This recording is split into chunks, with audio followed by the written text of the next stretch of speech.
भारतीय जनता पक्ष सोलापूर शहर उत्तरच्या वतीने शहर उत्तर विधानसभा मतदारसंघातील 11 प्रभागांमध्ये मुख्यमंत्री माझी लाडकी बहीण योजनेसह बांधकाम कामगार नोंदणी, शिधापत्रिका नवीन काढणे, दुरुस्त करणे, नव मतदार नोंदणी, आयुष्मान भारत योजना आदी अनेक योजनांसाठी एक महिनाभर 40 शिबिरांचे आयोजन करण्यात आले होते। या शिबिरांच्या माध्यमातून हजारो नागरिकांना विविध प्रकारच्या शासकीय योजना मिळवून देण्यात आल्या। यात महाराष्ट्र शासनाच्या मुख्यमंत्री माझी लाडकी बहीण योजनेसाठी तब्बल 34,500 हून अधिक महिला भगिनींचे अर्ज भरून घेण्यात आले। ही शिबिरे यशस्वी करण्यासाठी भाजपा शहर पदाधिकारी, बूथ प्रमुख, माजी नगरसेवक आदींसह सर्व पदाधिकारी परिश्रम घेत आहेत।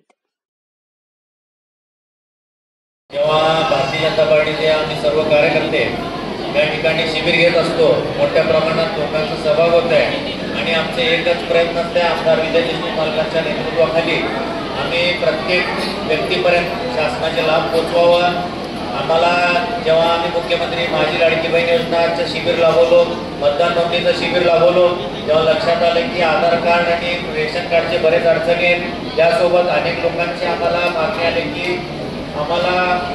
कामगार कार्डचं पण नोंदणी करायचं आहे। त्यासोबतच कामगार कार्ड जे धारक आहे त्यांना भांडे सुद्धा मिळत असल्यामुळं त्यांचं नोंदणी सुद्धा करण्याचं जे मागणी येत होतं, हे सर्व गोष्टी लक्षात येता आम्ही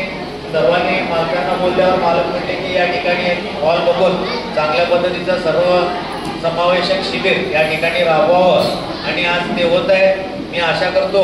की सर्व नागरिक याचा पुरेपूर फायदा घेणार आणि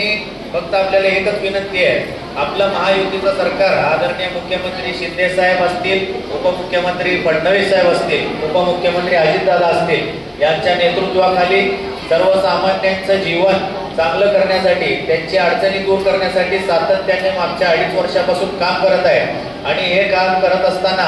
भारतीय जनता पार्टीचे आमदार म्हणून या ठिकाणी विजय देशमुख मालक हे या ठिकाणी शेळगी भाग असो, शहर उत्तर मध्ये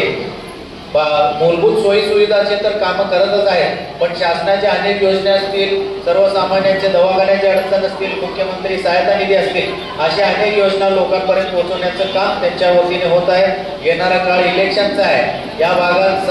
अनेक माता भगिनी आहेत, या भागात अनेक वडीलधारी आहेत। आपल्या सर्वांना विनंती करतो, आपलं काम कोण करते हे सर्वांनी मनात ठेवायचं आहे, कारण आपलं काम करणाऱ्या माणसाला आम्ही फक्त 5 वर्षांना आपल्याला एकच विनंती करत असतो की मतदान भाजपला घाला, कारण भारतीय जनता पार्टी ज्या हक्काने तुम्ही आमच्याकडनं काम करून घेता, आमचं पण आपल्यावर अधिकार आहे आणि त्याच अधिकाराने आम्ही तुमच्याकडे विनंती करतो की येणाऱ्या इलेक्शनमध्ये भारतीय जनता पार्टीच्या पाठीशी, मालकांच्या पाठीशी उभे राहून त्यांना आशीर्वाद रूपी मतदान द्यावं, एवढंच विनंती करून माझी 2 शब्द संबोधन